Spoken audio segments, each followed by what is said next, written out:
there are some women who are on the more masculine scale, that are very comfortable not transitioning and just identifying as a more, masculine woman or as non-binary, and maybe they use an ace bandage and they tape their tatis down, or sometimes they just cut their hair short. I think it's easier for women to present as male in many situations than it is for a man to present as female, especially when you're talking about height, the size of your hands, and you're talking about gender norms and what people expect of women or expect from, just the perception of what feminine is. I think women have a little bit more of a sliding scale when we identify more masculine. Like if a man is just well put together, right? And effeminate, he's automatically. What are the statistics of women transitioning to men and men transitioning to women? I don't know, Lenny. It's just I'm curious to find out because I've seen personally do you know why, more. Yeah, but do you know more male to female than I have. You know why, Len? Female to male. Because that's what your algorithm is. I'm talking about on my phone. I'm talking about walking around South Florida. How would you know? Again, it's an easier transition from female to male. And can I tell you something? There's a lot. You're telling me I wouldn't know if that guy was a girl? Let me tell you. If the person presenting as a man was actually female, I think you'd have a tough time. I think in certain situations. I'd like to meet one that I couldn't pick out. Len, just walking down the street, I'm sure you've probably passed by quite a few. I mean, I know. Did you ever see the movie? I know a lot of lesbians that are the boys, that are the man in the relationship. Mm-hmm. I know a lot of them. Yep. I play pool with one. I mean. But what I'm saying to you is it's much easier for a woman to get away with that androgynous. I just think it's easier. It's not about long hair. It's not about effeminate features. It's not about there are women who as they get older develop beards. You know what I'm saying? I'm not trying to be an ass. It's just true. I think it's easier to, I could probably genetics pass, but it mainly Greek women. Mainly Greek women? I mean, there's a lot of hairy people out there, let me tell you, but that wouldn't surprise me, although I know quite a few Greek women that don't have beards. Italian too. I'm all of the above. I mean, hey, that's what laser's here for. I know.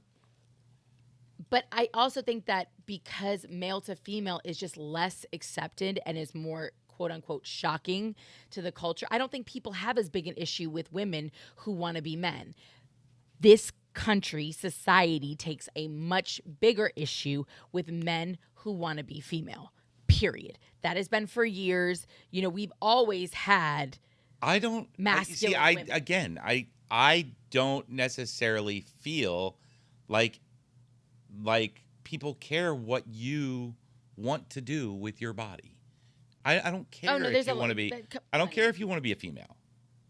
What I do care about... We wouldn't have the legislation that we have if people didn't care about what you want to do with your body. That's religion being inputted in other things. Okay, so then there are plenty... you have to admit that there are plenty of people who absolutely care what individuals do with their body. Okay. But the chances of them running into someone, because a lot of this legislation is in, probably some of the more red, not filled states, population-wise.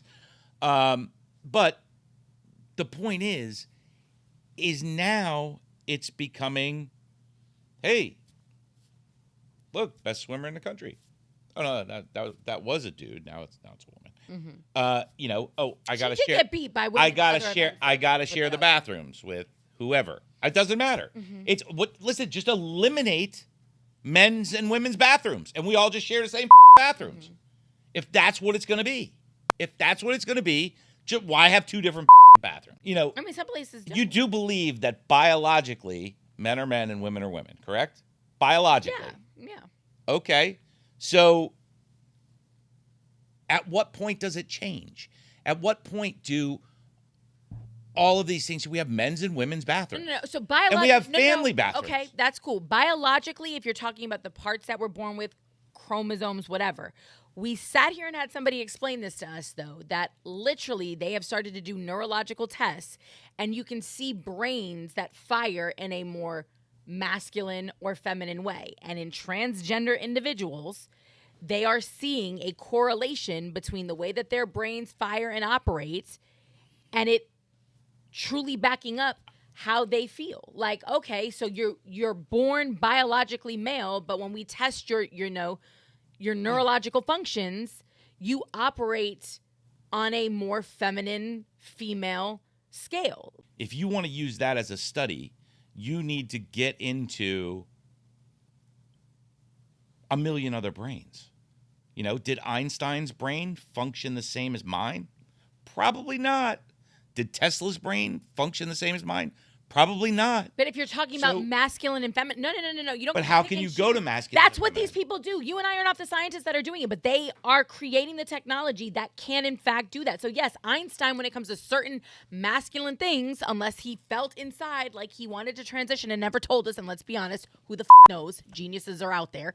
The same thing with Sigmund Freud and the rest of these, people. Mm-hmm. Like, just from a masculine and feminine standpoint and how a male brain and a female brain work, what they're saying is they have seen a correlation that backs up, the trans community in saying, like, no, our brain operates different. Like, might physically look this way, but my brain operates like a female. Or if I present as I'm born as a biological woman, but I feel like a man inside, like, my brain operates as a man. Like, we're getting to that place, and there's, very valid science behind it. So, that whole telling people how they want to know, and there's repercussions. It's like, I don't know, maybe we'll find out in another 20 years that it's the food. I don't know, that it's the pesticides and everything else that was literally changing chromosomes and genetic, and that wouldn't surprise me. But right now, that's not what we're talking about. Right now, we have